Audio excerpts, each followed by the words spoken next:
Racing isn't easy, but experiencing it is. iRacing puts you in the driver's seat with the industry's leading sim racing game. Drive on laser scan replicas of the greatest racing circuits from around the world. Go head-to-head against other drivers chosen by skill-based matchmaking to ensure competitive racing at every level. Compete across all your favorite series. In officially licensed cars, engineered to deliver the most accurate driving experience possible.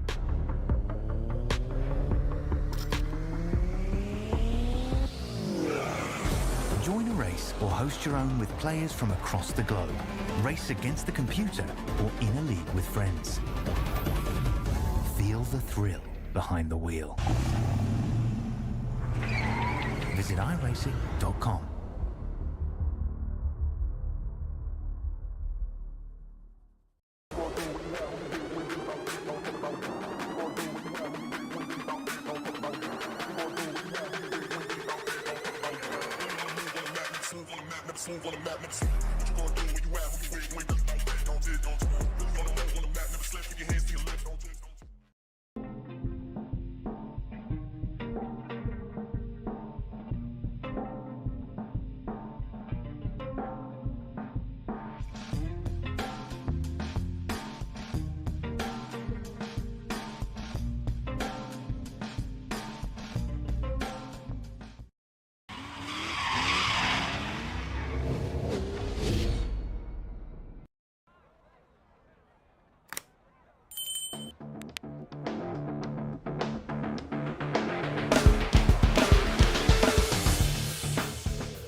Live here from Las Vegas Motor Speedway, it's the Tobacco Road Cup Series, and it's week number 7. We had an unbelievable race at Bristol where James McRae took home that win.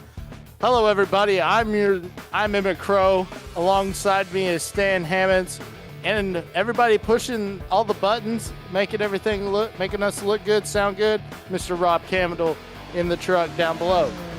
But Stan, it's Vegas, baby, and here we are in round number 7. What's going to happen tonight? Yeah, that's right. Always an exciting race here at Las Vegas. Lots of action. It's a standard, more or less standard mile-and-a-half track, but it's always a pack race feeling when you come here. Everybody tends to stay together. Lots of diving down under the apron, or onto the apron rather, on the front stretch, which makes for some interesting rejoins as everybody tries to fight for position back into turn 1. It's going to be pretty entertaining, no doubt, and it's hard to say what'll happen. Anybody could really come away with the win. Yeah, definitely. And with the weather, we're going to take a look at our weather. The temperature in the air is 77, but the track temperature is the same at 77 with 45% humidity. There is some clouds in the sky. They will have 4 sets of tires. This race is scheduled to go for 130 laps. Will be today. And then round number 8, we'll be headed to Talladega next week. Stan, what do you got to say about next week heading to Talladega and then the 2-week break? Well, Talladega is just one of those races, right? Everybody's going to be hoping that they can win here so that they don't have to worry about getting collected in the big one at Talladega. But you're right. We're out in the desert, man. It's nighttime. It's nice and cool out. Oh, it's going to be tough to keep the grip under the car, and that'll just make it all the more exciting when you have the whole pack under a blanket racing, especially early and right after restarts. It's going to be real exciting. Yeah, now we see James McRae fresh off his Bristol win, sporting a different kind of scheme, going with the powder blue. Still got that puppy dog on the front. And James Johnson, who really dominated the first part of that Bristol race, but just got caught up in a late race wreck, really cost him that win. He's on pole right now, Stan. Yeah, he's oh boy, he tags the wall there out of turn man. 4. Looks like everybody's doing that. It's pretty cold out. I bet these cars aren't gripping too well. He's just trying to get all he can get. But yeah, James Johnson right now on the pole by about 6/100ths of a second over the 8 car. And it's always fun to watch him race. Last time I was here for a broadcast, he was unfortunately taken out in a real early incident. But hopefully, starting at the front makes it a lot harder for that to happen. So good for him for qualifying on pole. Times are pretty close. I mean, everybody's within about half a second of each other, but the top 5 are within about a tenth of each other. Jack Humbert there in 5th. We know he's fast. He's going to be a threat. He's always good about saving his tires, saving his equipment. So that'll be fun to watch him work his way up through the field as well. Yeah, seeing Humbert right here in the 64 machine, in the Ford Mustang, in the is that Motorcraft. Going with the old throwback. I believe. Who is that? That's not David Pearson, is it? Yeah, it's like I think it's like a Neil Bonnet or Dale Jarrett Wood Brothers paint scheme, something like that. I can't remember who that one belonged to, but it sure does look good on the next car. It definitely does. As we take a look right here, here's Tommy D'Angelo from Clifton Park, New York. New driver joining us tonight. And if you're wondering, if you're watching this and you want to get into this series, they are opening it up for next season for a 20 race league. You can go to their, so you can go look at the description, and there will be the link to the Discord, and they'll give you all the info about joining that league. But Tommy D'Angelo looking good. Right now, top 10 as he comes down here. Let's see. Didn't hit the wall that time, Stan, and this might be a fast lap. Yeah, shout out Tommy, new driver here tonight, new to the league.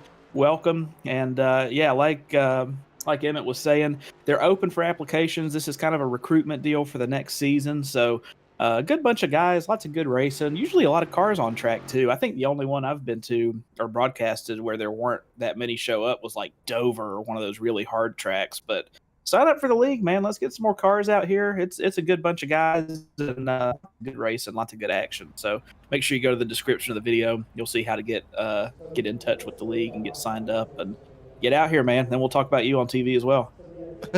Yeah, definitely. I just want to correct myself. James McRae did not win Bristol. It was somebody else. I can't remember who it was. But they had just got their application in that day, and then they raced that night, and they ended up winning Bristol. So huge shout-out to – can't remember the name of them, though. But James Johnson's going to be your pole sitter, followed by Colin Ether. Then you got Brandon McLaughlin lined up next to James McRae in 4th. 5th's going to be Jack Humbert. 6th is going to be Michael Peden. 7th, Scott Drost. 8th, Cody Adams. 9th, Tommy D'Angelo. And 10th, Chris Toppings. And Stan, who starts in P11? Yeah, moving on to P11, we got Jonathan Pereira in the number 38 car. Scott Matthews in the 7 is going to be outside of row 6 in the 12th position. 13th place going to be Tyler Labarge. Landon Bednarz follows him. Curtis Miller in the 15th spot. Brad Harris in the 16th place. James Labarge. Looks like we got some family racing here. We got Tyler in 13th and James in 17th. They're going to be racing out here tonight together. Ronald Breland in the 23 car is going to be starting 18th. Ryan Mason, 19th. Scotty Lanning in the 20th position. And bringing up the tail end of the field is going to be Jason Coos? I'm sure somebody will correct me on that. They'll let me know how I'm supposed to say that. But anyway, Jason starting 21st. And you know what, man? Honestly, I wouldn't even be too upset about starting in the very back of this race because it's going to be some slicing and dicing in the middle of the pack, especially early. Yeah. So good call there to leave it a little space and let all that sort itself out before you find yourself in the middle of it. Yeah, definitely a good call. And taking a look right here as they get rolling. I was trying to look up who won that race. Well, all I know is that it's got to be a good sign for Tommy D'Angelo. You know, if a brand new entrant won his first time out, then Tommy, that's just got to be good vibes, right? I mean, Tommy's got to be onto something. So, yeah, definitely. It was, let's see, I got it right here. Yes, Joshua Nunez, like I said, got his application in that day, got into the car. Didn't qualify. I remember him because he only put in one lap of qualifying, qualified 5th, and went on to win the race, beat James McRae. What am I doing here? I just need to sign up and race. Clearly it works. I know, right? Oh, man. But here we go. Lights are off on the pace truck. Kind of a cool version today, getting to see the pace truck on the NASCAR side. You know, we see those usually on the short tracks and the dirt tracks, but really cool to see the pace truck out here as James Johnson getting ready as they come out of turn number, let's see, turn number 4, excuse me. Pace truck takes a hard left turn, actually. Yep, there it is. There it Take the goes. hard left turn. And here we go, folks. Through the Echo Park restart zone at the line, and we are underway in Vegas. James Johnson gets a nose out ahead here into an early lead, getting a big push from McLaughlin behind him. He's going to clear the 8 car through 1 and 2. Maybe the 8 car can build up a big run here. Doesn't look like it. James Johnson is going to be the solo lead out here for lap 1. We'll see if he can hang on to it all the way to the line and get that first lap led. Everybody fans out. Look at all the lines they're running. Even on lap 1, you got top, middle, top, everything in between. It's action out here as James Johnson leads lap number 1. Yeah, definitely. Look at the fan out that they got. James Johnson trying to get away from the field. That is such a sweet-looking paint scheme. As we see Kyle Ether right here shoots into the number 2 spot. James McRae's going to go behind him, but Michael Peden, on the outside. He's going to try to take advantage. What a move by Peden. What a send. Looks like everybody may be trying to save some of their stuff, and Joshua Peden said, not me. I'm sorry, Michael Peden. Wrong Peden. Huge wreck on the front. Big driver side impact. Jack Humbert is toast out there. 29 car. Who else is involved here? That was 3 or 4 cars all just, golly, man, that was a huge wreck. And Jack Humbert was, I mean, we all expected him to be, leading the race or up at the front towards the end, and those days are over, ladies and gentlemen. Jack Humbert looks like he is donezo. And Landon. So they have added a fast repair stand, so I don't think he's done, but he's going to have to come in for sure. Ooh, well, that's great news for Jack Humbert. Oh, my gosh, looks like the 27 just got McRae. Daggum, man. Golly, who's down there getting air? Is that McLaughlin? I think it was. Oh my gosh. Golly, man. He was literally flying through the infield there. As it looked like the I can't remember what that sponsor is, but that powder blue puppy dog car. Oh, he got turned. Looks James like McRae McLaughlin got up into him. James McRae, unfortunately, just, while he's spinning around, just starts collecting everybody behind him. It's just like we talked about leading into the race, right? I mean, everybody's just all over each other. So you have one little problem, one little contact like that, and it's never going to be a solo spin until the field gets more stretched out, which, I mean, it was lap 2. They didn't even have time to get stretched out. Yeah, so that's going to be our first caution of the night. It happens on lap number 2. So we're working lap number 4 of the circuit. Michael Peden is your leader. Peden. I can't remember. James Johnson second, Kyle Ether third. 4th is going to be Scott Toppings. 5th is going to be Cody Adams. Cody Adams there in 5th. Cody Adams, I need to give a quick shout out to Cody Adams here real quick while we're talking about it. Pulling up our live timing and scoring, looks like Cody Adams is rocking with a 452 I rating. He's punching above his weight class for sure here in the top 5 early. Way to go, Cody. Yeah, he had a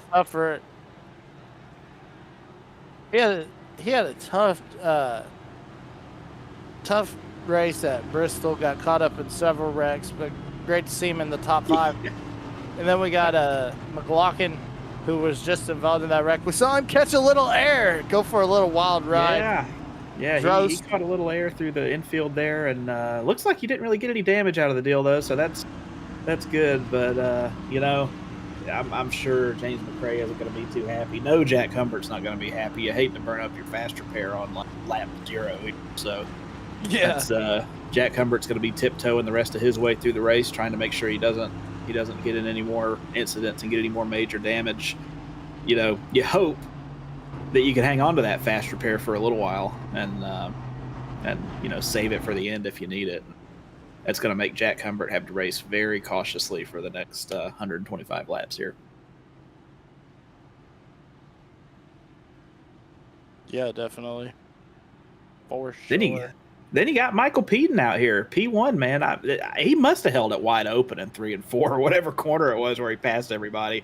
You can, in the right conditions, let it rip around here just about wide open. I'm sure that James Johnson was trying to play the tire save game or something because he just blew by him like he was standing still. And Johnson's not slow, you know, like he's not out here holding everybody up. So that was pretty entertaining. I was not expecting such a mega move like that early from anybody. Yes. All right, so here we go. We're getting ready to go back green. Yeah, this has been fun. Let's see if we can run some more laps here under green. I know, right? Here we go. Lights are off on the pace trucks, so as they come out of 2 down the backstretch, everybody getting their tires nice and clean, trying not to spin the tires on this restart. And here we go as they come. It's such a long back straightaway. Yeah, cautions always take a little while. I'm sure they're only doing like 60 miles an hour or something out there right? as it stands right now. So it always feels like it takes a little while. But just to keep everybody in the loop, up to speed here, looks like Jack Humbert's going to be our only car 1 lap down after that incident, after he had to limp it around for repairs. It'll be interesting to see what he does. We know he's fast enough to work his way up through the field. Does he try to, or does he just wait it out and try to play it safe for the lucky dog? We'll see what happens here as we come back to the restart zone. So the pace truck hits pit road. Here we go through the through the Echo Park restart zone. As Michael Peden's going to get a great launch out of that restart zone, he'll shoot out to the lead. And as we see him getting all up to speed, as now we see Kyle Ether going to work on the inside. Ooh, now he's going for the big. lead down the backstretch. Big move down the back. Kyle Ether jumps out front here. Looks like he's trying to bring James Johnson with him. Don't know what the deal is there. Looks like Michael Peden just had a little bit of a hard time getting going, or maybe he realized he was burning his stuff up too much and wanted to follow somebody instead. Maybe not, though, as he gets a big run on the top on the exit 4 here. We'll see what he does with 1. Yeah, as we see Cody Adams shoot into the number 4 spot over James Johnson. Yeah, big move from Cody Adams right there early. I can't really tell here. I mean, it seems like maybe there's some tire save games being played. Maybe he's playing the long game, hoping we get a long run and he'll be able to pass everybody at the end as somebody bounces off the wall up there. It looks like it might have been Cody Adams, but we stay green here, no major issues. And, yeah, it looks like we're having a little bit of a battle up at the front as, wow. Got Drost. Yeah. Ronald Braylon. Yeah, James Johnson is really... I mean, we know they don't have, like, engine problems or anything programmed into this race, but he's, like, shockingly just letting everybody go after qualifying on pole. I don't know why that might be. I mean, unless maybe he's having some sort of hardware issue, like his gas pedal is only detecting to, like, 80% input or something. But this is real strange to see him dropping back like this after he, you know, out-qualified everybody. Yeah, James McCray going to take over the position. That's going to move McCray into the number 11 spot. And working his way on the top 10 now is James McCray. Oh, spin, and oh my gosh, what a save. Who was that? Matthews in the 7. No, he's not saving it. He's spinning back. Huge wreck. Oh my gosh. Wow. Huge accident. Caution of the day. That started with Scott Matthews getting loose out of turn 4. Looks like Jack Humbert just barely squeaks his way through there. Doesn't look like he got involved, but he was right there in the middle of it when it started, so I know. Yeah, that car looks okay. Not too bad. What an angle here. That's a fast drone, whatever that is, getting that shot. But it's, man, golly, that looked like a save. And then we saw him start to lose it again once it got to the apron and loaded up the left side tires. And then something else happened. I don't even know what. Ronald Breland, it looks like. Yeah, man, Ronald Breland got into it right there. And look at that, man. As soon as he touches that apron and loads those left sides up, and then he just gets destroyed after he just about had all that saved. The 19 just comes in like a tomahawk missile and finishes him off. But yeah, something else happened. I guess everybody was reacting. It looked like he was going to come back up in the racetrack, and a couple other cars got involved up there in the wall. I didn't quite catch those car numbers, but that was a 4 or 5 car wreck again. right here. As you take a look right here, Oh. you can see that contact. Oh, man. But Yeah, look at it. they see him starting to come back up, and everybody, yeah, man, the 26, it looks like, had to have been just watching the 7 and in reaction to him moving. I'm sorry, the 26 must have just been reacting to him. I mean, so we see him, then we see it look like he's coming. Yeah. Yeah, he just didn't know anybody was to his right. He really didn't have to move up that much. Although it's possible that the guy outside of him moved down as well. He might have been just trying to hold it up high. We'll get another look at the replay here. Oh, Ronald. Yeah, why? Ah, man. Yeah, looked like McLaughlin was just trying to make up some ground here after the early incident. The 26 was trying to leave space for the spinning car, and just one of those things here. You can see this wreck. Are we about to have this talk again? I think we are. I don't know. I'm willing to give a little bit of credit there because I can see how he was thinking, you know, oh, well, that wreck's on the bottom. Maybe I'll just stay high. But it sure seems like we have people screaming wide open into wrecks very often. It would be really cool if we did not that. That would be pretty neat. So go Jack Humbert, bringing it around for the lucky dog here as Michael Pedon's up there messing with the pace car driver. Who's driving the pace car? Who's he messing with? Is that Barney's brother, Billy or something? I don't know who that is. So here we go. Second caution as we work lap number 13.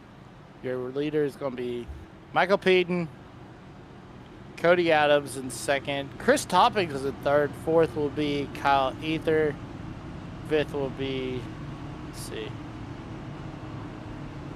Yeah, fifth will be Brad Harris. Sixth will be Michael Pereira. Seventh will Jonathan Pereira, excuse me. Sorry about that. And then, let's see, hold on one second. Let me get this.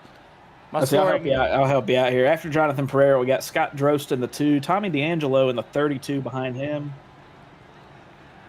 And then we got Landon in the 16, Landon Bednarz in the 16 P9, Curtis Miller in the 71 finishes out the top 10.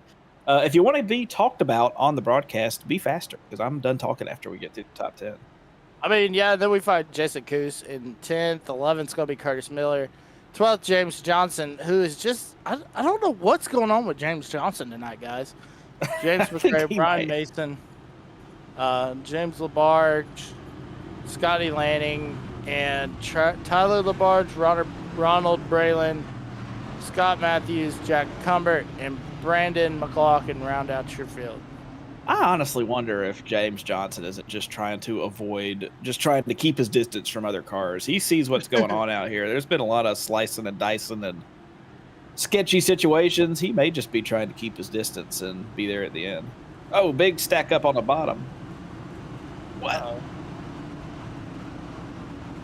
It looks like while we were covering the replays there, looks like the top 8 cars stayed out while everybody from 9th on back came in for a pit stop. So got some fresher tires, not really a lot of laps. Don't know how much of a difference this is going to make, but we're going to find out here as the pace truck pulls off. Yeah, the pace truck's going to hit pit road. Here comes Michael Pedon. He'll be your leader. And green flag, we're back underway at Las Vegas. Big jump for Michael Pedon there. He got a great restart. He's bringing Chris Toppings on the 12 with him. Cody Adams got a little bit of a slow start there on the top, but we've seen him be pretty quick. I'm sure he'll be back up there before too long.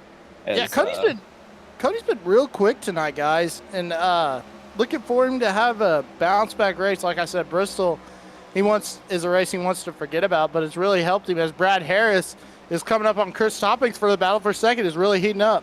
Yeah, then you got Kyle Ether trying to move in on Brad Harris there in the 8 car. Great paint job on that 8 car, too. Really loving the vintage AC Delco look there as we go 2x2 into turn 1. Trying to make it 3 wide. Cody Adams just taps the wall a little bit there. I'm sure Brad Harris running the high line took a little air off his nose. Didn't really help him out. But, oh, he's doing it again. Maybe he just likes the wall. Yeah, I was looking at Brad Harris's sponsor. What is that? Cheney? Chain? I didn't even see it. Whoa! We got one disappearing. Cody Adams has entered the Shadow Realm. Not quite sure what that sponsor is on Brad's car. Oh, hey, Cody Adams is back. Welcome back. Yeah, Cody Adams coming back strong as Kyle Ether is dropping like a rock now. He's all the way down to P5. Yeah, buddy. Let's see. I'm trying to get a look here at when the where the pit stop cars, how they're doing. Looks like yeah, Landon Bednar's is going to be the first car on fresh tires. Hadn't really made up a ton of ground, but it's like we talked about. There really weren't that many laps on the tires, and in cool conditions like this, night races especially, they tend not to wear quite as bad. So, Landon Bednar's riding on board with him. Great drone shot, by the way, from our producer, Mr. Rob Campbell. And the Texan, it's pretty cool to see a Texan in this field. Usually these boys are from North Carolina, all over now. It just shows how this league has went all the way from international to across the country. Oh, we got a car in the wall, it looks like. It looks like that Wrangler-looking car might have touched the wall into the corner, but he kept it going. He didn't lose too much ground there. Look at this shot down the back. These guys are flying side by side into the corners. Looks like we've kind of settled into a rhythm here. Looks like everybody's being pretty well behaved as Brad Harris takes a look low on Michael Peden. Can't quite get it done there. Gotta say, guys, Michael Peden has been pedal to the metal since we dropped the green flag. He's using those tires up. It's going to be interesting to see how they hold up here later in the run, if he's able to maintain this lead or if he starts dropping back, because it seems like he's not trying to save at all here. Yeah, as we see Brad Harris, he's going to shoot to the inside, try to battle for the lead, coming to the line. They're going to drag race for a second, but that side draft, you usually don't see that side draft with these cars. Not like they can't side draft. Well, they can side draft, but not like the Gen 6 could side draft. Yeah, it's not quite as effective in these cars as it was in the Gen 6 with those big spoilers they had, but it's just hard to build up a run here. Yeah, somebody tagged the wall there. I think that was a little bit of a graphical thing. I think he just scraped it and blew up a bunch of smoke on the way by. I didn't quite see who that was. But to the side draft discussion, at least in the case of Brad Harris, it looks like he finally gets a nose out ahead of Michael Peden for the lead. Ooh, they're side by side. So that's the trick right there, right? Brad Harris being on the bottom out of turn 4, you can just carry so much more momentum on the top. Michael Peden really had the preferred lane there. And, oh boy, that looked a little bit tight coming off of 2. I don't think Michael Peden wants to let Brad have it. But from here, it's so tough to make this pass when you're going to have such a big run off the top if Michael Peden sends it in deep. But just look at him pulling away here. Like, that's so much more speed. You gotta make your passes off the top off of turn 4. Yeah, and the thing was, Harris thought about trying the crossover, but Peden had such a good run in the clean air that he couldn't get alongside of him to do that. Look at Kyle Ether coming up here. Yeah, big run on Brad Harris there. He's going to be on the bottom. It'll be interesting if he can clear him here. Looks like Brad Harris is holding his own. If he can't clear him out of 4, then Brad Harris is going to have a huge run down the front. He's just barely not clear. Brad Harris is going to get this side draft through 1 and 2. It's going to give Brad Harris something to think about here, too, because the top, if you can carry enough speed around there, man, golly, Kyle Ether, pardon me. Got a big run on the bottom there, but the top middle to the top is really the preferred lane here at Las Vegas. Running the bottom is great for tire saving, not so great for corner exit. So we'll see what everybody starts deciding to do here, but we've got a nice long little green flag run trying to build here.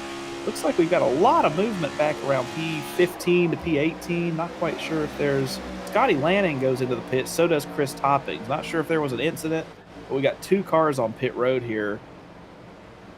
Maybe playing a strategy game. Maybe they're trying to reverse engineer the pit cycle a little bit, but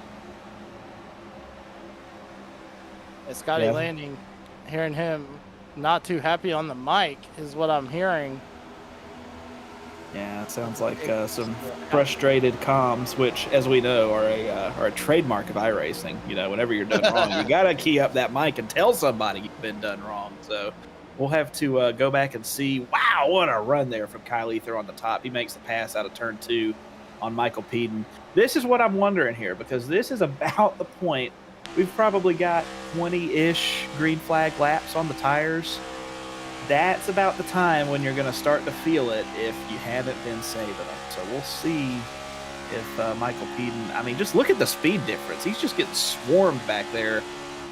I think he's going to be regretting his early aggression here shortly, as everybody is making moves on him.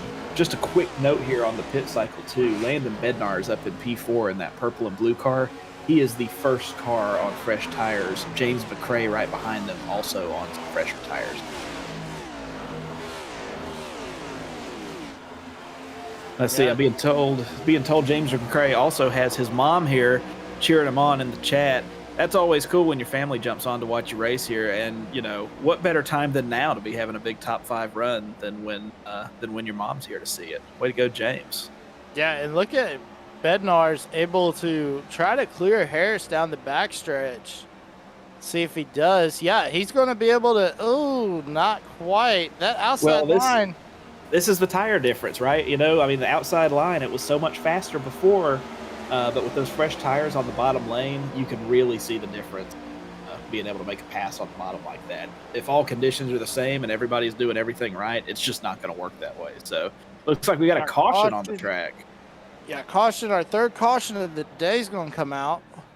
Have to take a look. What is going on? James Johnson. I'm showing James Johnson 3 laps down here. What is going on out here? Pole sitter James Johnson. See what happened. Okay. Okay. He's just creeping. Oh. Did he miss a shift or something? No. You're not missing a shift in these cars. They're sequential gearboxes. Are we just going to let somebody get away with that? What are we doing? He had to pit. What a great time for a yellow. And then when you just come out of your off-cycle oh, my God. Pit. Well, there it is. That explains it. Is this a live shot? What are we doing? Okay. Okay. Sounds like Gordon. Yeah. So looks like there was an incident of some kind. Oh my gosh! Look at that. The right front isn't even spinning. Something's broke on that car. To be doing that. I think that wheel's supposed to be turning. We'll have to go back and find out what on earth is going on here. So that might be. What Anyways, a strange turn of events. Yep, third yellow for. Oh my gosh! Oh my gosh! Gentlemen, I have a question. I'm a little confused that it looks like he might have been trying to bring it out here. Something is race control. Can we get some info about that? Yeah.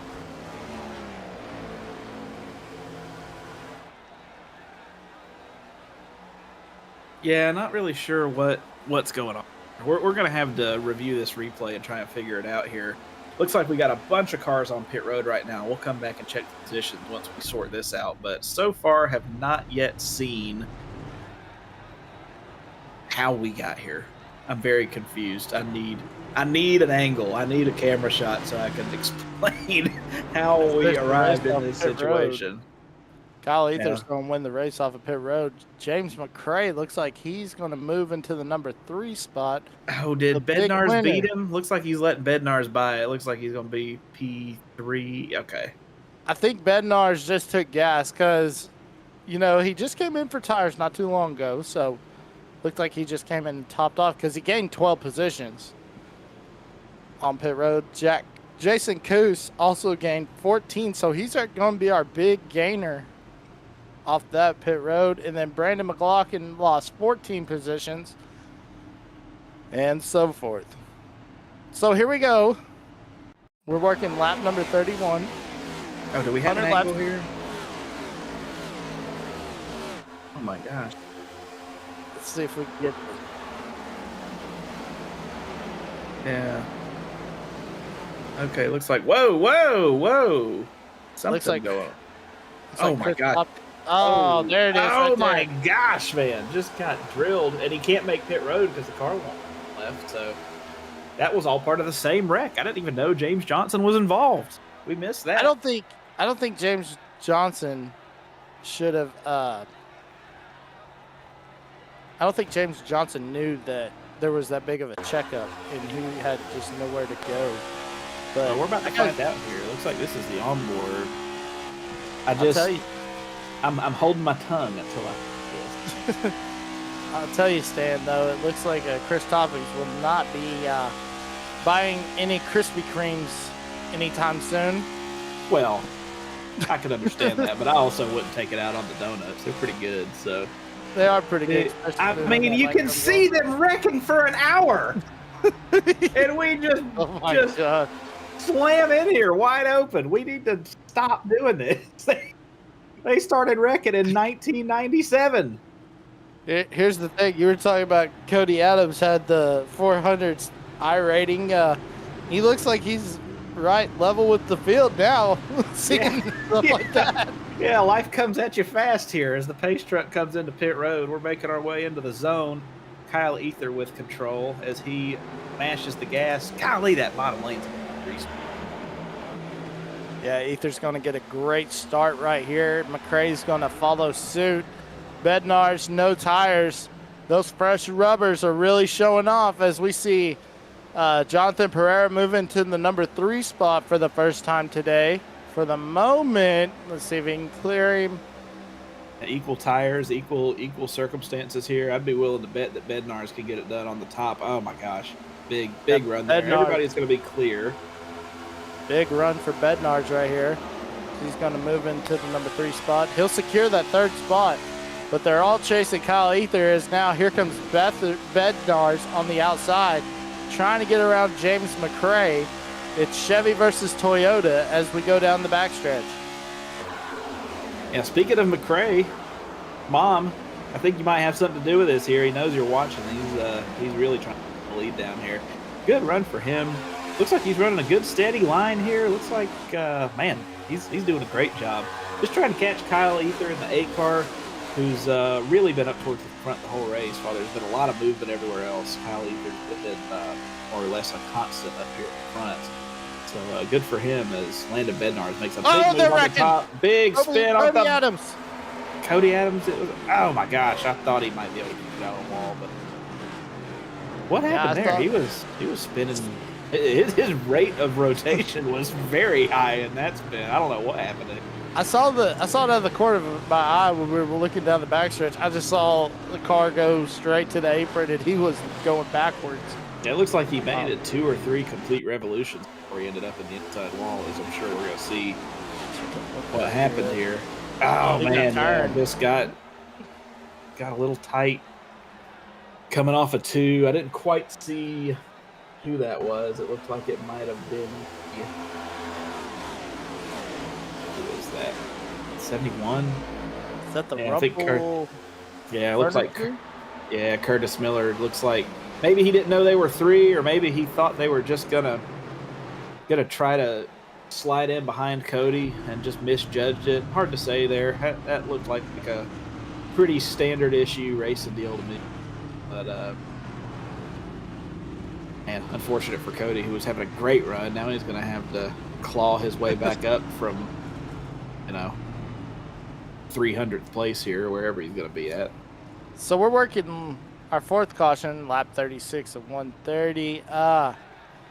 This is getting our race recap. Our leader is Kyle Ether. We've had 4 cautions for 10 laps. We've had 5 lead changes. And Ether, Bednars, McRae, Pereira, Peden, Braylon, Coos, Humbert, Lambarge, and D'Angelo round out your top 10. So, as we see some cars on pit road. What is happening on pit road? Everybody looked like they were fixing to wreck on the pit road. So, don't know what was up with that. But good news for James Johnson, another yellow that he wasn't involved in. So, he's going to get the lucky dog here. He's the only car any amount of laps down. I think he was 2 laps down, so this should bring him back to just 1 lap down, which will make him again eligible for the lucky dog when this yellow is. It would be really cool if the next yellow was a really, really long time from now, but no, we'll see how that shakes out. But again, while we're sitting here under yellow without any major incidents to review, I want to talk about the recruitment for this league. Tobacco Road is open to anybody who wants to join the league. So if you're watching the broadcast, you think this looks like fun, you think it might be fun to have some goofball jump on YouTube and say your name like us, then join this league, man. It's pretty fun, and especially if we can get a green flag run in here, you'll see that the racing can get pretty good. But everybody's a little excited right now. I don't know if everybody won at the casino down the road or what happened, but everybody just needs to take a deep breath and gather it all back up here, because this is a great track, great car and track combo. Cup car race is great here. And, that's what I just want to add about the Gen 7 at Vegas. You know, Vegas used to be so boring. Like, let's be honest. I mean, Vegas was like Talladega. Yeah, it was just a super speedway in the Gen 6. Yeah, for real. But glad to see it have a good race here. Here lately, there's been some really good races at Vegas. As we take a look at Brad Harris, the chain. You get a close-up shot of Brad Harris. Oh, it's waterfowl. Yeah. Oh, it's duck hunter. Cut him down, waterfowl. Okay, that's cool. And then I'm not even gonna try and pronounce it, but this man likes birds. I like birds too. Big Brad Harris here. Part of the Quack Pack. Oh boy. Oh boy, he's gonna love that, I'm sure. You see Chris All right. back there. Yeah, let's see. What is that? First on Turf? First on Turf podcast. Oh, Dirt on Turf. Dirt on Turf. Golly, those hood louvers just make it impossible to read the sponsor thing.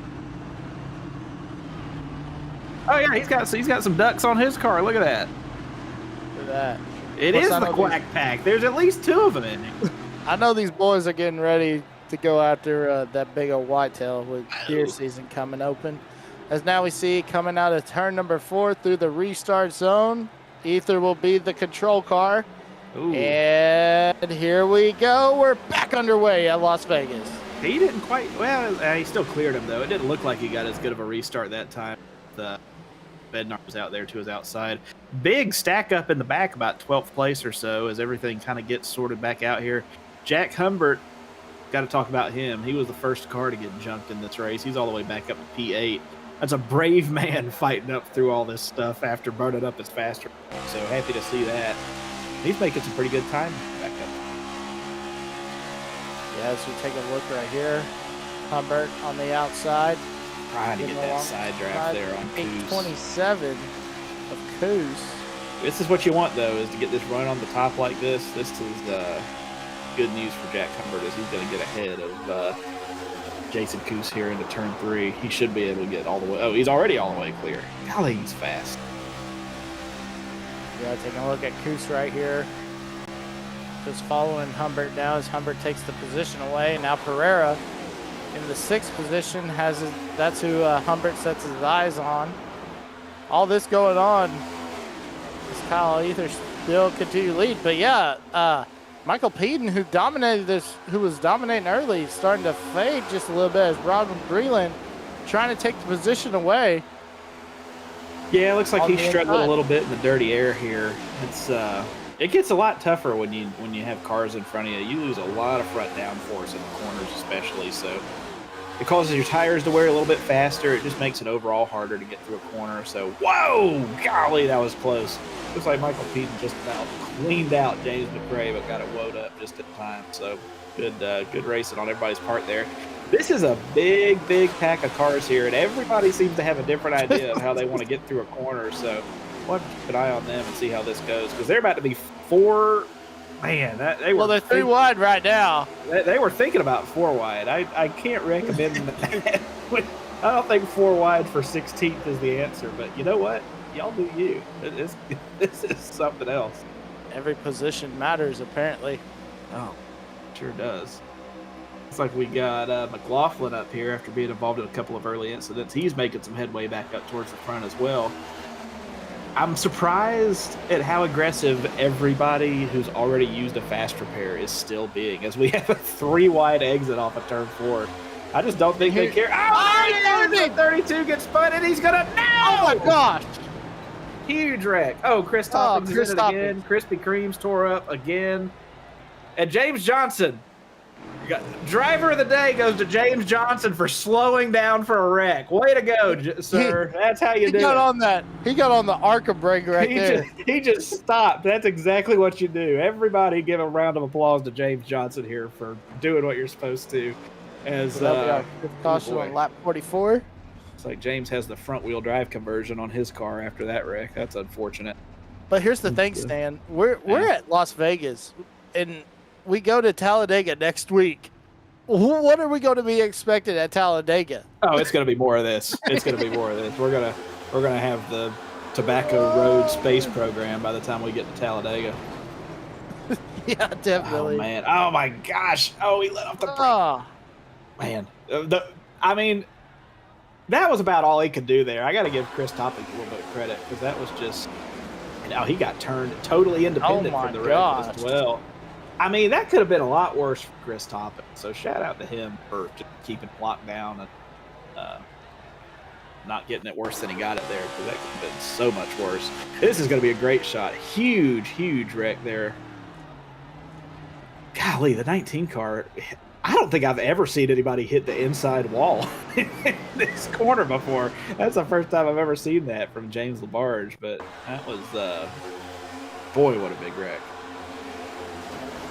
Man, he was trying. Oh my gosh, the 29. We need an onboard from, Ryan Mason.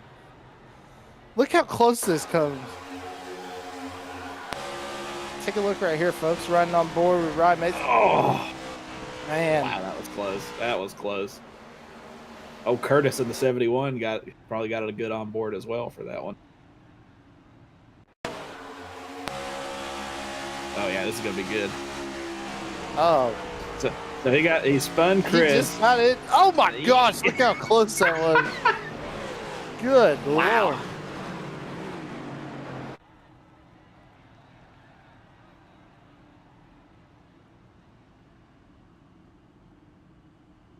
Man, what a wreck.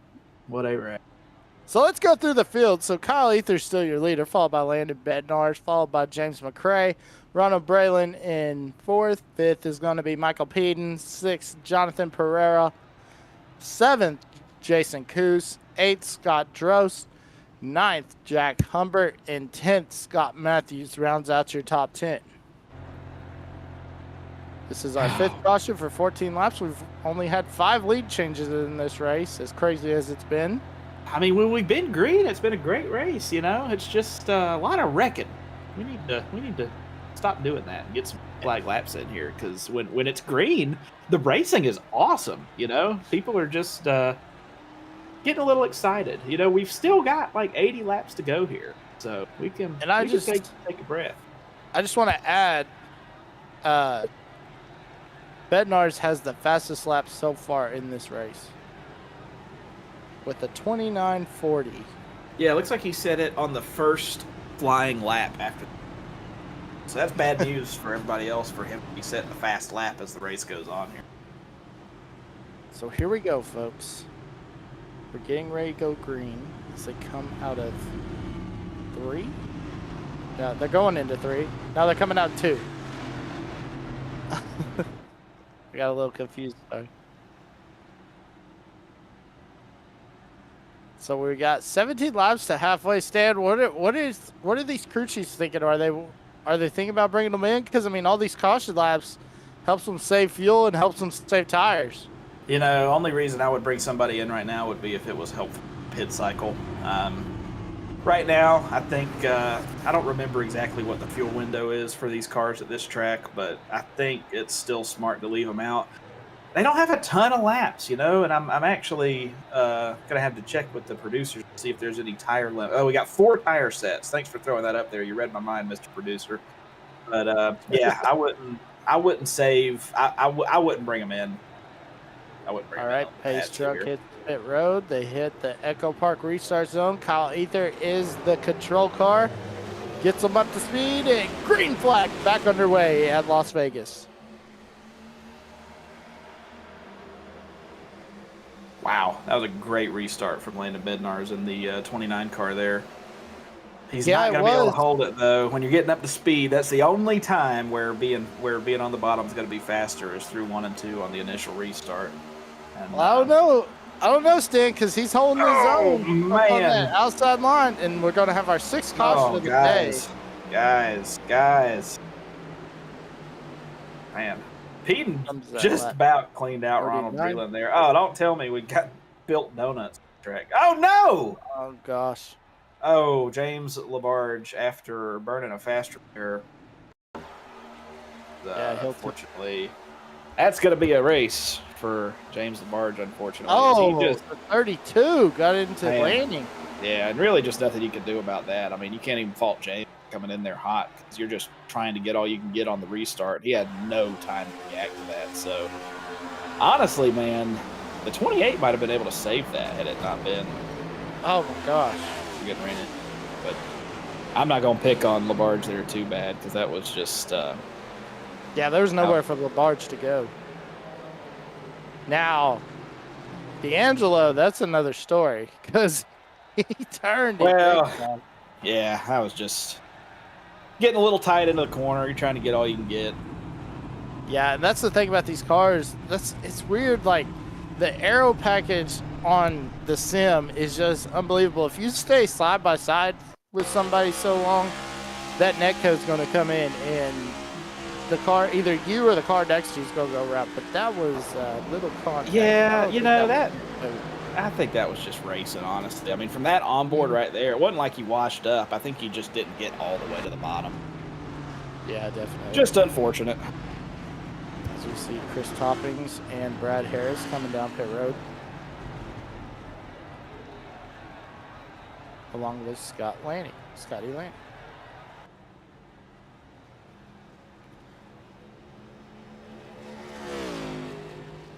So the cool thing about this, Stan, all these cautions, James Johnson has found himself back on the lead lap, getting the free pass.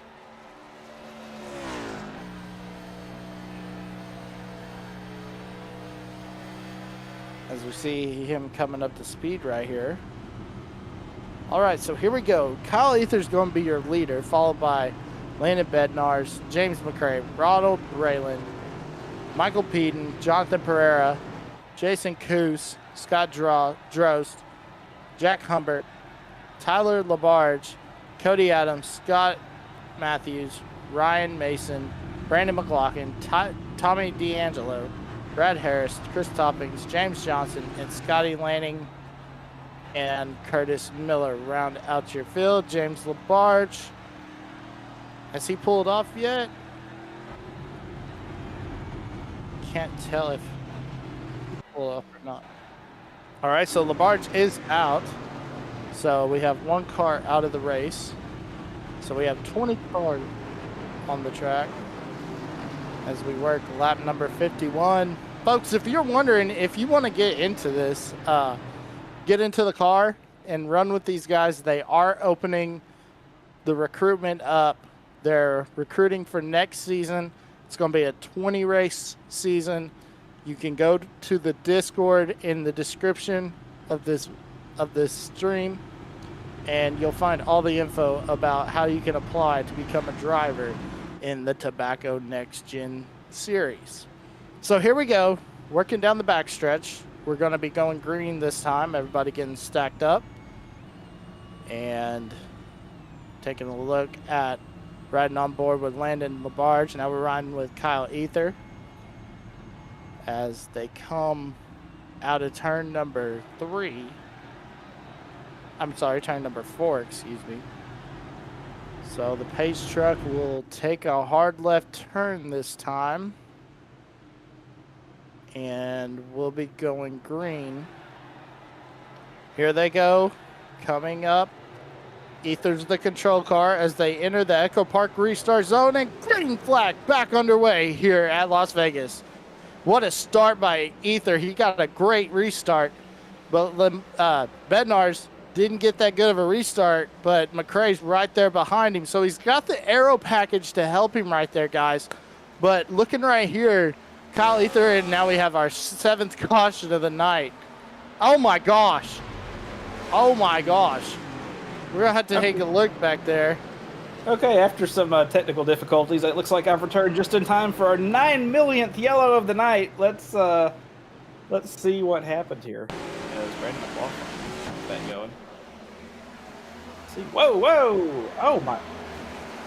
Man, oh my gosh! You know, That looked kind of net Cody though, didn't it? Like, how do you get spun around that violent touch? We need another that was like, look at how hard he gets turned. Like, that was just so extreme. Like, man. On board with Chris Toppins here. He'll get a great view of this. Yeah, this is gonna be a wild ride right here. Oh boy. You know, you know, if you listened close to his onboard there, you could hear him in the car screaming, "Oh no, not again!"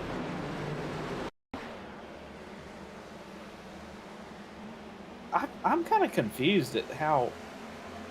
So it looks like the 7 came down, and from that angle, Harris didn't know that the 7 of Scott Matthews was coming down. I guess Matthews thought he was clear. well, you just wouldn't expect him to change his mind about what lane he wanted to be in from there. Yeah. After reviewing the overhead there, I'm gonna have to put that one on Scott because Brad was very clearly there, just running the middle. And Yeah, definitely. Scott Matthews will be receiving EOL for that incident. well, that's a self-inflicted EOL. He's gonna be in the back anyway. Yeah. So. Yeah. Was he involved in a previous wreck? Because did he already burn his fast repairs? So he might just be done altogether. That's Ryan Mason. That guy's got a Tiger on his car. Surely that means it's fast, right? The hard Mountain Dews.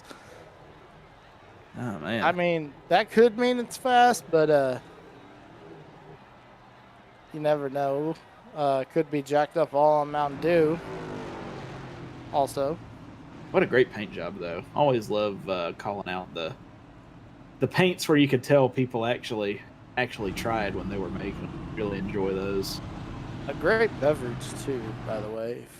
If you are 21 and over and can partake, I definitely recommend them. All right. Yeah, unfortunately, as our producer so rightly reminded us of, Mountain Dew is a member of the Pepsi-Cola family. And as I sit here sipping on my Coca-Cola mid-broadcast, I just can't condone any pro-Pepsi propaganda on this program. Oh, me too. I mean, I'm Coke all the way, but I mean, you just gotta. I don't know if they're available where you're at, but you just gotta try it because it brings is a whole new meaning to the phrase "all jacked up on Mountain Dew." Yes, it does. Yes, it does. But here we go, folks. We're working down the backstretch. Yeah, it looks like everybody's had. How many yellows are we on there, Emmett? What are we up to? 7. This is the 7th caution. All right, so we're coming to lap 56. We've had 7 opportunities to catch a breath. Reconsider our life choices. Let's see if this time it sticks. Maybe 7 times is. Maybe it's lucky number 7, and maybe we go green from then on. We are in Vegas. This is our best shot.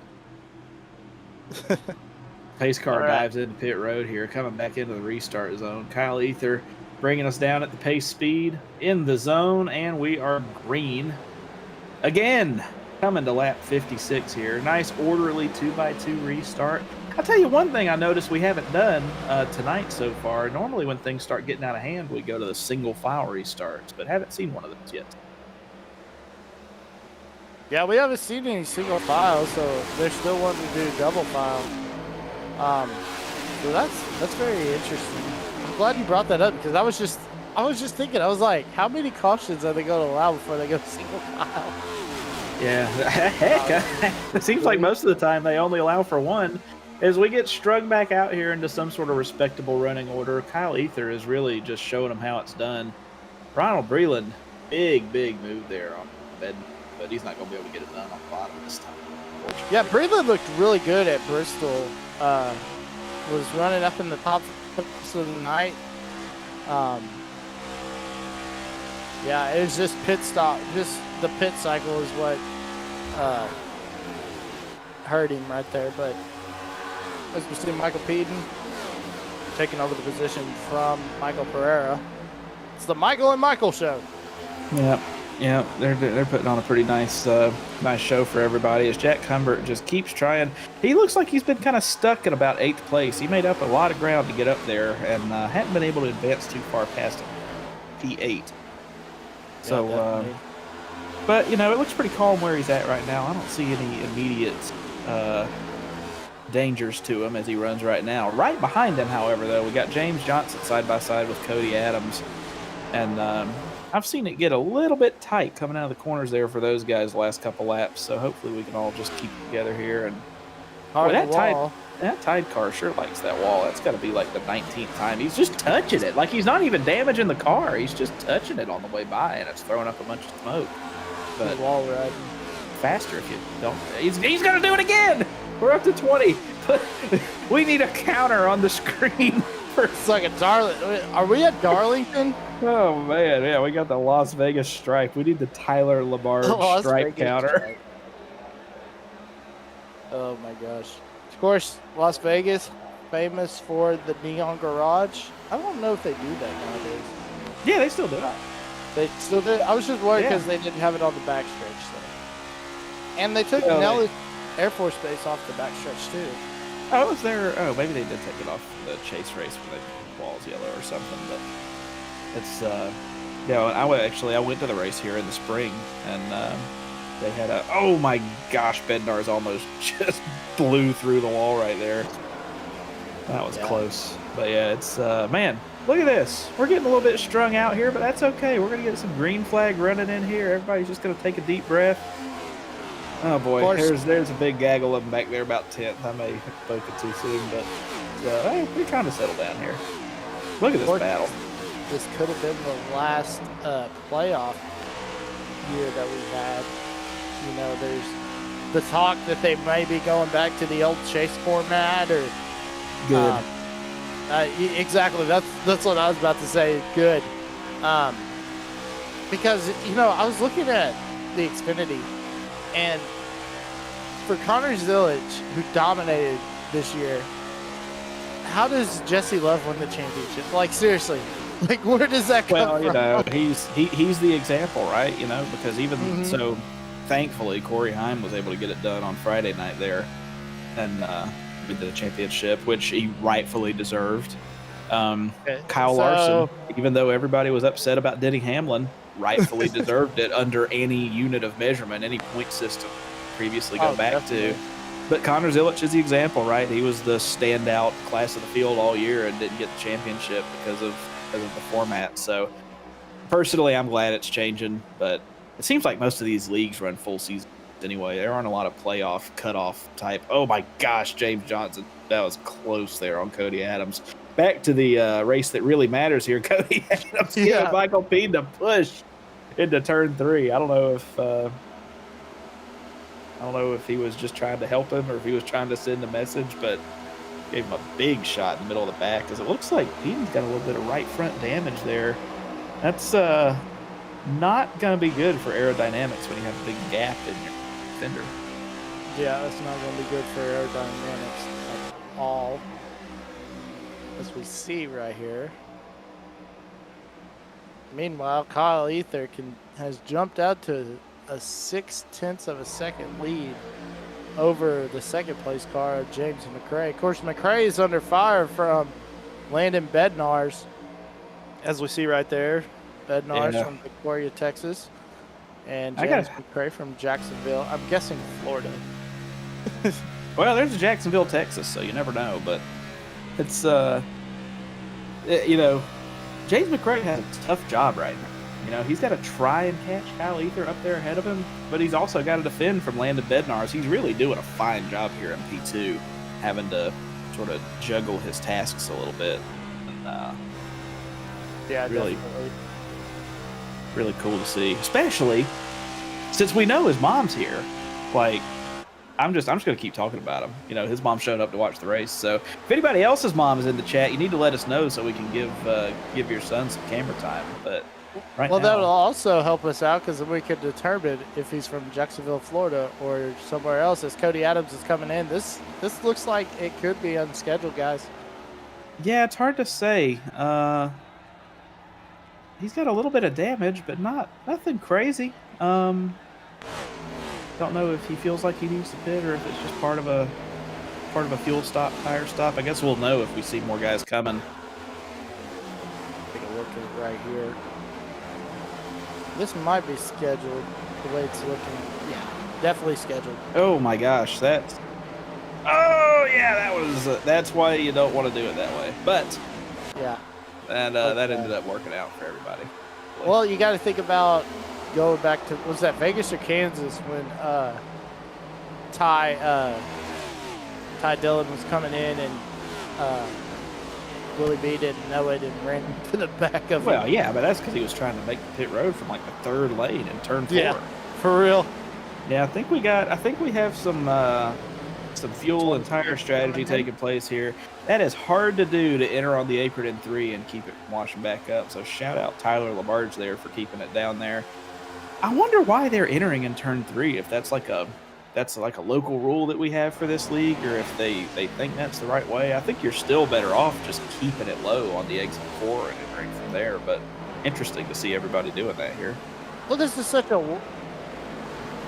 a wide pit road also, you know. I mean, pit entry here at Vegas. That's very interesting, though, just like you said, Stan, how they are.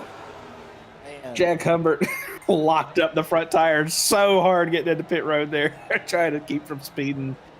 That was sorry, I didn't mean to interrupt you there, Raymond. You're good. I just saw him flat spot. Hey, if you see something, you let me know as we see our leader coming in. Yeah, see, this is kind of the entry I was expecting people to do. Is, oh man, top 3 come in all together. Wow. Man, guys are coming into pit road hot here on this pit cycle. Somebody's going to get caught speeding. I just don't know if we've seen it yet.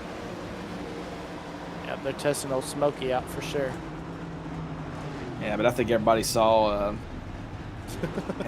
Kyle Ether coming in and thought, well, I probably better do it now too, because you're not going to gain any time staying out longer. Like, you either need to come with the leader or try to undercut him, because you're just going to be giving up pace on your tires if you stay out there running more laps. So I think we got some guys out here like Brandon McLaughlin, James Johnson, Scotty Lanning, D'Angelo, those guys, right, that have had some challenges this race that feel like, okay, maybe my only opportunity here is to do something different than everybody else. So they're staying out trying to make something happen, hoping maybe for a yellow to get back on cycle.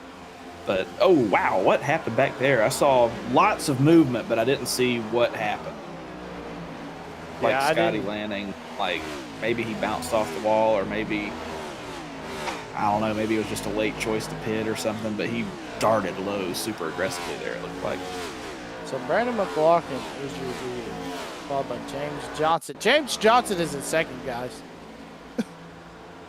James Johnson, it's been a tale of 2 races for him. He dropped back early after qualifying on the pole, started working his way back up to the front, and then got collected in a wreck after being at the back again. And now he's back up front again. So, well, here's the thing also, you know, we think back, Stan, the last race at Bristol, he was dominating that race, and then he got caught speeding and got caught up in some wrecks after that, and it just didn't pan out for him until after that race, which once again, Joshua Nunez won that race over James McRae. And it was really an interesting story because, guys, he got his application turned in that day, got in the car, only put 1 lap down in qualifying, qualified 5th, ran up in the top 5, you know, topsy-turvy, but then he ended up, when it matters most, he was able to get around McRae and win that race at Bristol. So shout out to Joshua Nunez on that huge win. And if you're out here watching the race on YouTube right now, that could be you. You could sign up for this league and show up totally unprepared and win the race, because everybody is wrecking and going on crazy pit cycle choices and all this kind of stuff all the time. So if you're sitting here looking at this thinking, man, that looks like fun, you don't have to watch from a distance. You can be here. You can be on TV with us. We'll talk about you if you join. Yeah, definitely. All right, hearing from the chat, yeah, it sounds like it's Jacksonville, Florida for James McRae, which I know you're a big Texas fan and everything, but I'm just going to say it. Jacksonville, Florida is a lot nicer than Jacksonville, Texas. Just throwing it out there. But now here's the thing. So I currently reside in Texas, but I'm an Okie by heart. So yeah, when you said I'm a Texas fan, that's when I was like, eh. Well, you know, it's always. I got you. I gotta back my East Coast guys up here a little bit. Oh man, that's funny. But yeah, Jacksonville, of course, the Jaguars pulled off a huge win on a 68-yard field goal. Unbelievable. Here we are talking about sports in a race. I don't just wanted to what add sport that. you're talking about. Is that a race team, the Jaguars? You lost me. NFL record was set on Sunday, and it was the Jacksonville Kicker. Man, we only got 8 cars on the lead lap right now with the goofy pit cycle that everybody's on. It's looks like Ryan Mason just came into the pits, so that's going to bring Kyle Ether up to the 6th position. Man, McLaughlin and Johnson, Tommy D'Angelo, Chris Toppings, all these guys that are staying out trying to do something different. Kyle Ether is running them down. Yeah. Yeah, as a matter of fact, there he is right there. There's McLaughlin to, they just passed him. So they've unlacked themselves proper. So that's going to change the complexion of the Lucky Dog. That's going to change a lot. But this is, I got to say, I may have been complaining a little while ago, but this is a nice long green flag run with some pit strategy. Don't jinx it. Stuff going on here. I just want to say I'm proud of everybody.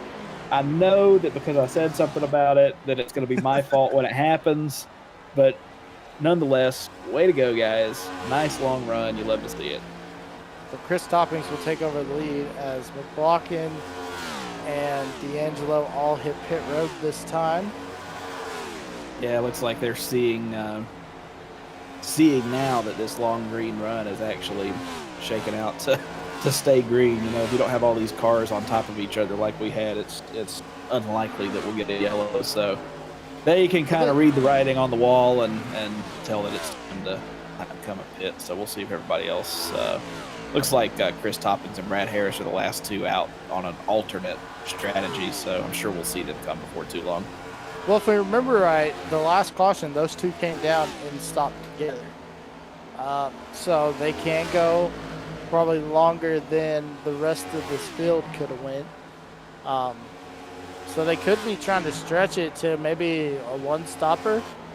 Yeah, I mean, they've got almost a whole lap here. They might... Oh, nope, he's coming in here now. We'll see if Brad Harris does the same. Brad Harris, he's going to stay out for one more as Chris Toppings comes in. I think with that context, I mean, maybe you could stretch it on fuel and one-stop it. I don't know. It seems like it probably from here it seems like it ought to be a one-stop for about everybody. So I don't know how much that'll help them.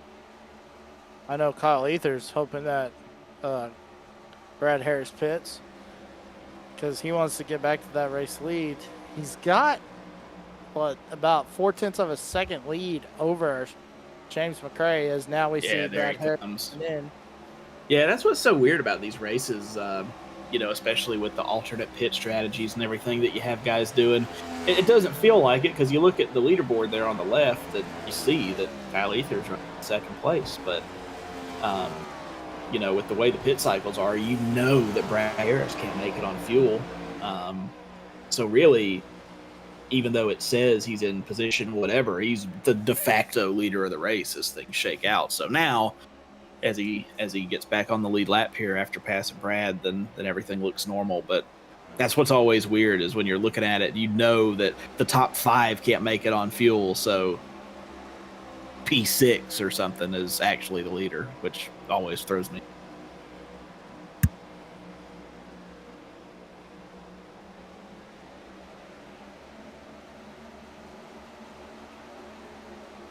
Yeah, Jack Humbert here too. We got to talk about him. I think I said earlier he was having trouble getting past about 8th place.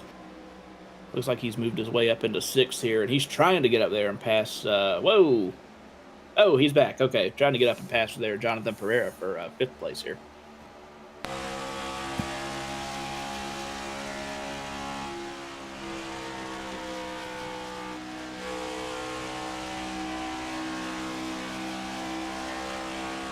On board here with Scott Gross. Just following Jack Humbert. We're really stretched out here, so it's going to be tough to see. Tough to see how a yellow may come out, but see if we got any close battles here on track. We got McLaughlin and Peden here about side by side, racing for 8. Looks like McLaughlin might have just made that move on him on the outside. There's Cody Adams, who's had an adventurous night from the back to the front, to the back, to Rhett, to the front, back to about 13th yeah, here. for real. Oh, man. So here we go, guys. We're coming up on lap 89. We're getting close to about, what, 40 laps to go? Yeah. 41? Yeah, we're coming to 41 to go here. And, I mean, from here on out, looking at everybody's last pit lap, looks like the leaders all pit on lap 71. Got a few guys pit on lap 70. So those guys are trying to go 60 laps on fuel, which I don't think with the fuel restriction that they're going to be able to do. Can't remember when the fuel restrictions, if they only apply to the start of the race, or if you can only refuel to that amount. So yeah, they're probably going to have to make one more stop with the given fuel restriction, but I would think they should only have to stop one more time, I would think. Yeah, definitely.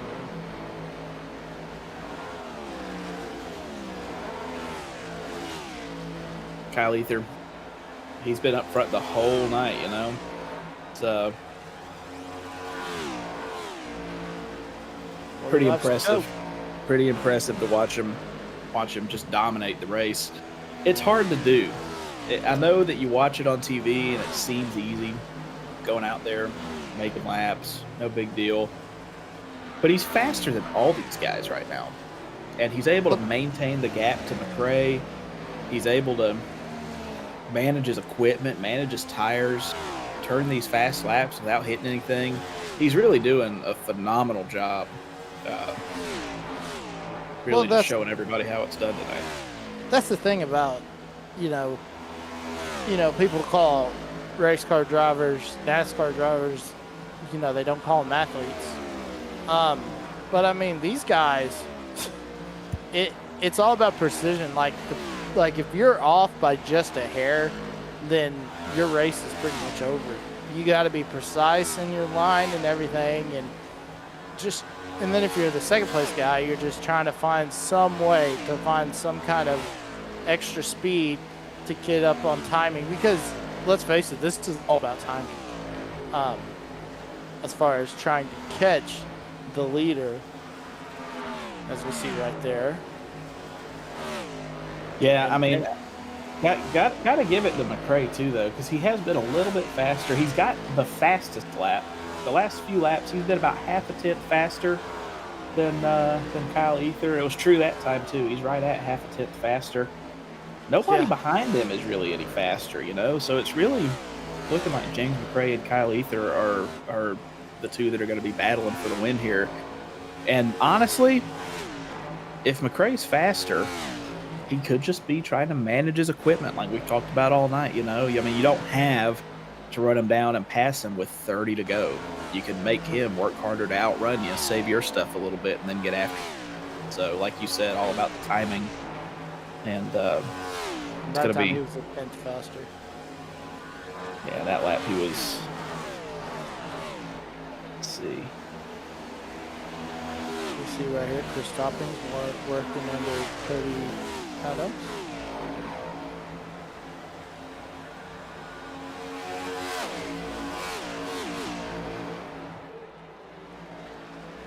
See see Chris. Man, it's so hard to make that pass on the bottom. I see everybody trying to do it, but it just you just can't carry the speed like you carry on the top there. He is fast for about 14 that time. That's down to 3. Oh my gosh, he's going to pass him. He's trying. I mean, I'm impressed that he's able to keep it alongside of him here, but it's just so hard to clear somebody on that. Very, very difficult.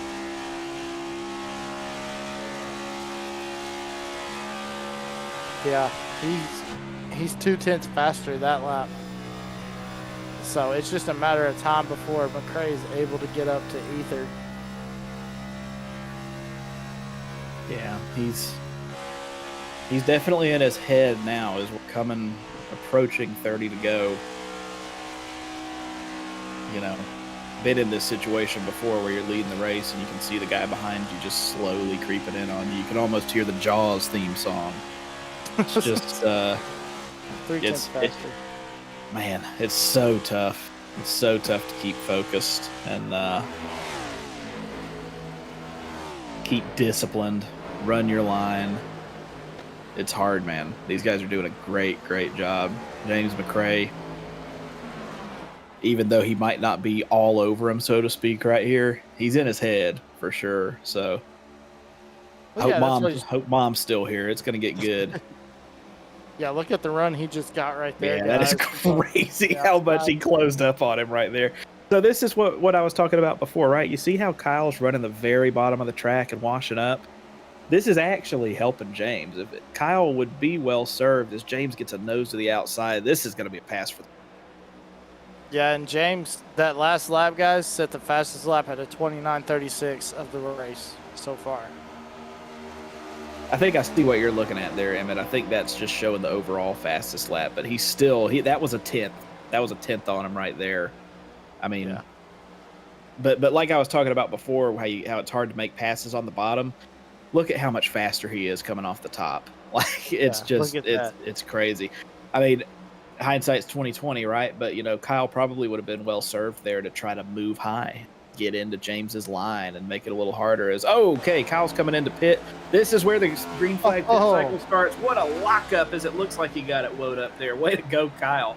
He was getting all he could get right there. It's about to get interesting here. Kyle saw that his advantage was fading. He knew that it was time to do something different. There's one pit stop left. He just drove through pit road. He didn't stop. He just drove through pit road. Oh, never mind. That was a different car. Oh, he blew his box. He missed his box. Oh, man. Okay, all right. Let's see what James McRae does now here as he pulls into pit road. Let's see how it shakes out here. It's going to take about 35 to 40 seconds for all this to shake out. But it's going to be really, really interesting. As we see a car spinning into pit road, it looks like. I thought I might have seen one getting loose on entry, maybe. There was a black Toyota back there. Somebody had a tough... Oh, it was Breland. Breland had something happen to him getting into the pits. But we stay green. And now we're going to see on pit exit how much did missing the box hurt Kylie. Because he entered basically side by side. He was dead even with James McRae. Where'd he come out? He came out.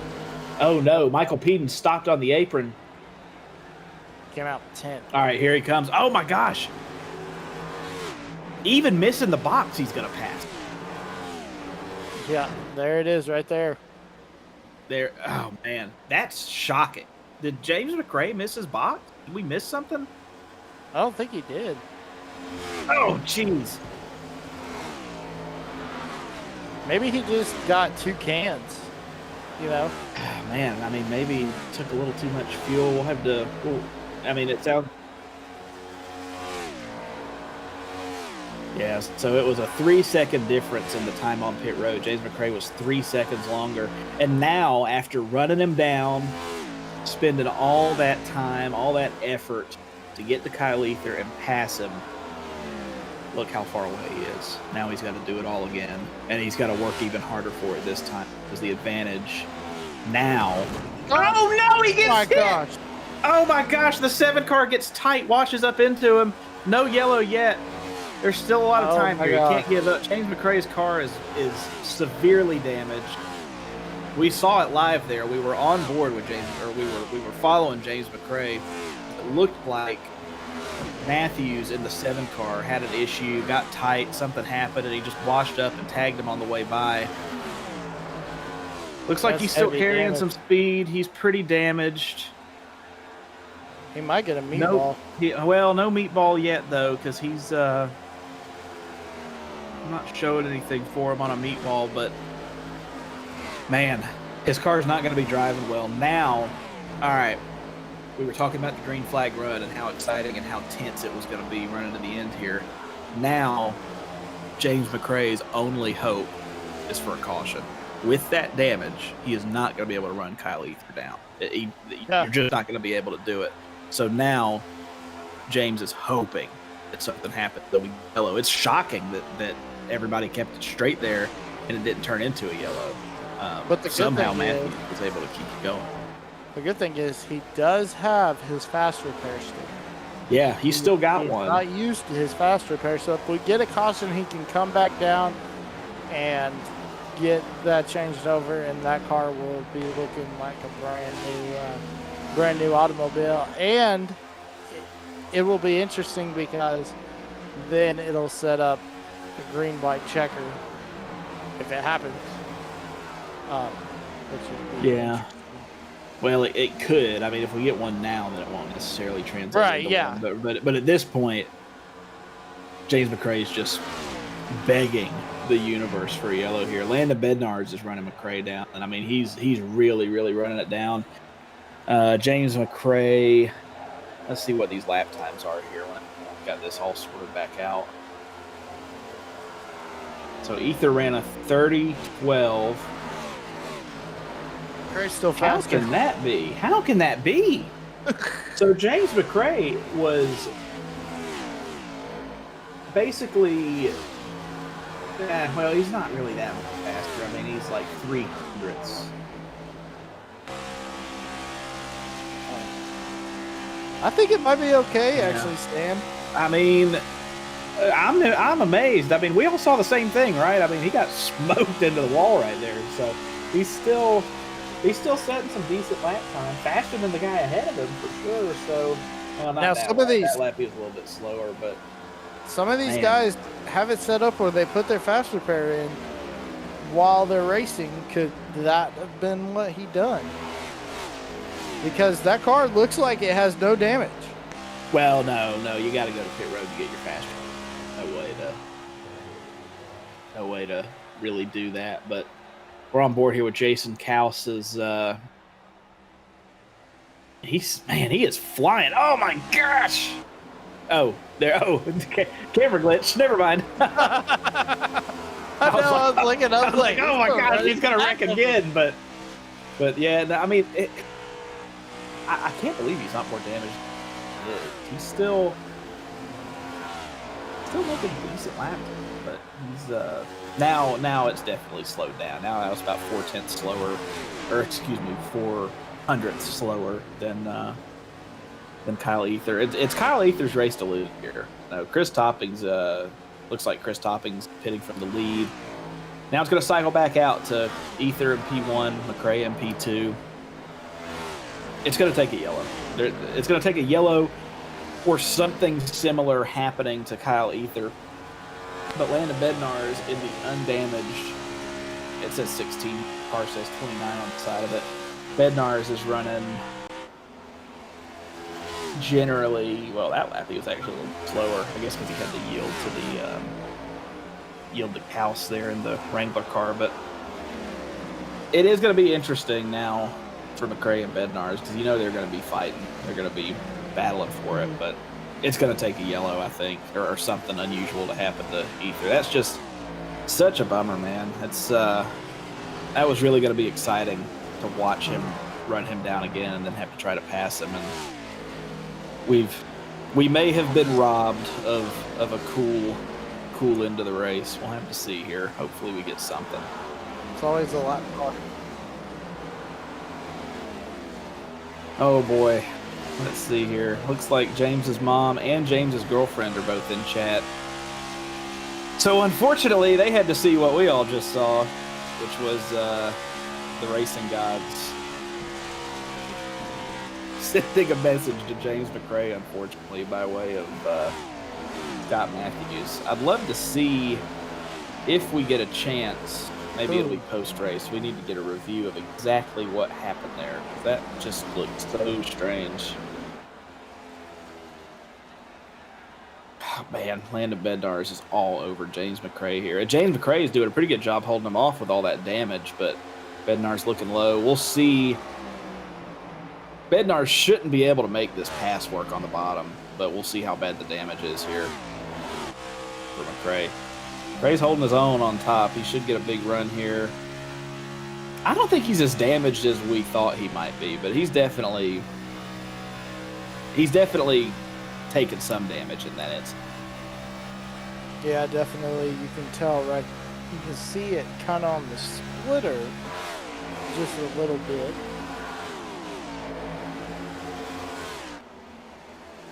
I mean, yeah, the fact that, oh my gosh, and then you got lapped cars here trying to unlap themselves, getting in the middle of the battle, which they're entitled to do. Not knocking anybody for it. Oh, yeah. Oh, man, that, oh boy. Could you imagine? Could you imagine the lapped car getting in the battle and wrecking somebody? That would be, I'd have plenty to say about that, but we haven't had that happen yet, so carry on. I was gonna say, if you look on closely to James McRae, the 27, you can see the hood is a little crumbled up. Yeah, he's got a little bit of damage there. I'm really more worried about his damage on the rear because it looked like he got sort of pancaked at the wall. Thought maybe it might have been a toe link or bit something in the rear suspension geometry, but he's hanging pretty tough right now. I got to give him credit for, whoa, 71 car in the wall into one. We got Chris Topics trying to unlap himself here as well on much fresher tires and undamaged as far as I know. Yeah, being able to make that move, he's got to be undamaged. But we got Bednarz pulling away from McRae now. McRae's dropping back to about third. That's such a bummer, man. I was really looking forward to calling him to the end since he's got the audience.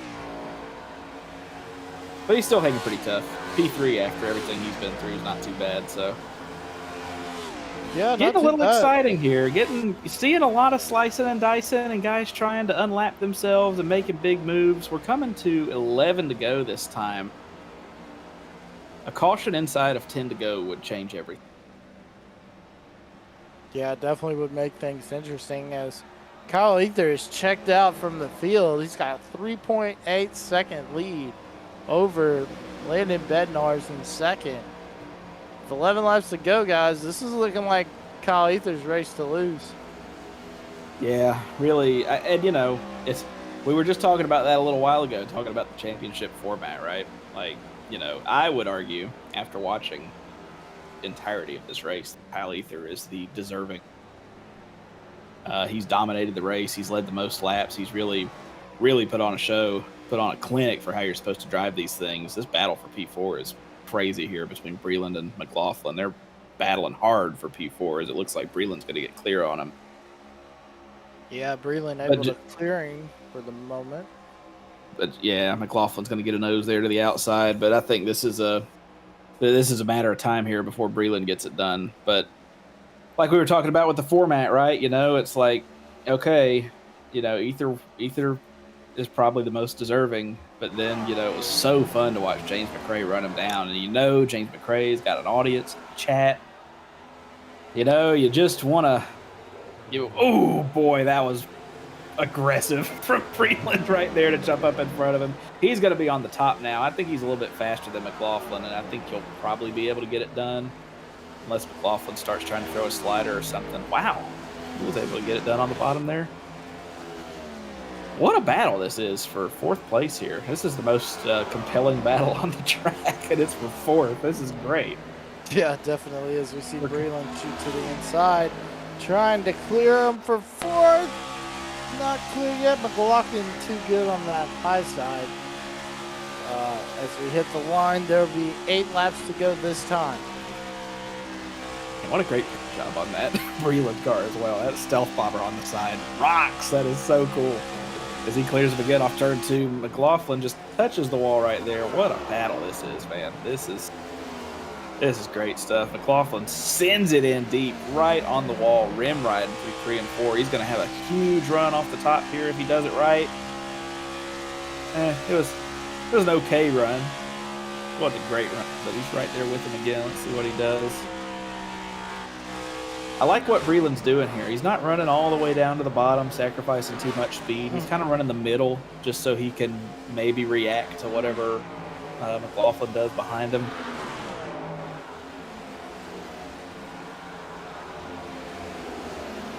Brad Harris here. A lot of cars here under a blanket. Looks like Brad Harris and Chris Toppings are also a battle for position. Brad Harris with the advantage right now, but all these guys on fresher tires, these 3 cars are all a battle for position. You got Cody Adams, Chris Toppings, Brad Harris. But we're coming to 5 to go this time with Kyle Ether dominated the race. Looks like Breland has really executed that pass now. He's out far ahead of Brandon McLaughlin. Kyle Ether coming through turn 2 with 5 to go. Like we said, I mean, he's been so much faster than everybody all race, except for that one run where James McRae was able to run him down.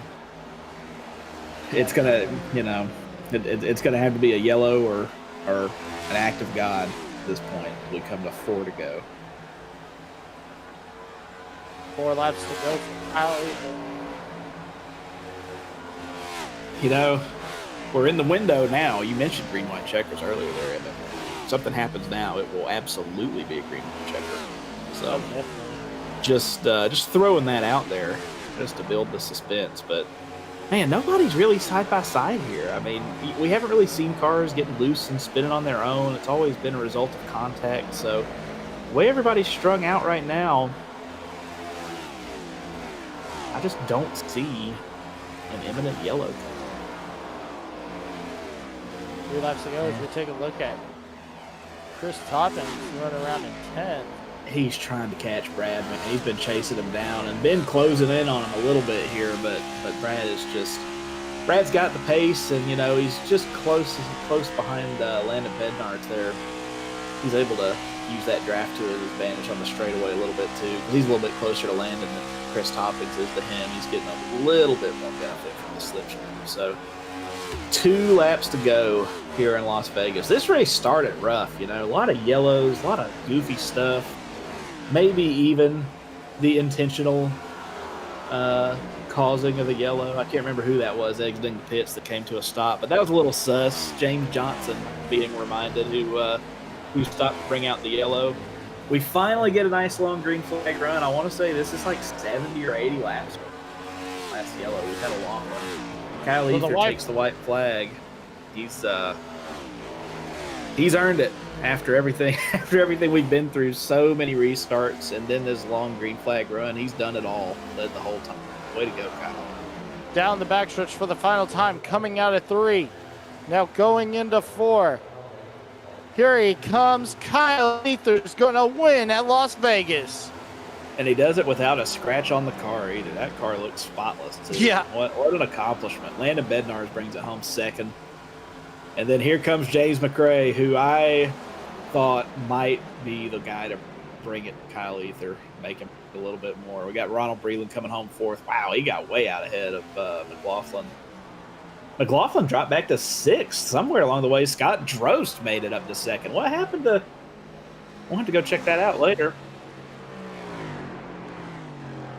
Yeah, something happened there. That's pretty unusual, but it's Scott Drost picks up a top 5. Jack Humbert in 7th. We were talking a big game about Jack. Jack has really dominated a lot of the races that I've broadcast in this league, and after that initial wreck, he just had a tough time getting back up there to the front. It's kind of surprising to see as Kyle Ether brings it to start finish in that AC Delco Chevrolet. What a cool paint. That's a great looking race car. Great looking scheme. So Kyle Ether's going to be your winner, followed by Landon Bednarz. James McRae brings her home in 3rd, 4th, Ronald Breland, and so forth. All right, here we go. Here's your results. Kyle Ether will be your winner, followed by Landon Bednarz, followed by James McRae in 3rd, 4th, Ronald Breland, 5th, Scott Drost, 6th, Brandon McLaughlin, 7th, Jack Humbert, 8th, Ryan Mason. 9th, Chris Toppings. And 10th, Brad Harris. Stan, who finished from 11 on back?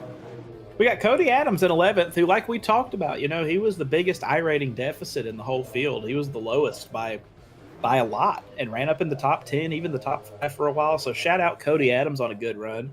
You got Scotty Lanning, who was involved in an incident or two there. Jonathan Pereira finishing 13th. Tommy D'Angelo in his first race ends up 14th in the number 32 car. You got Jason Coos, 15th. Tyler LaBarge in 16th. Curtis Miller finishes 17th, 3 laps down.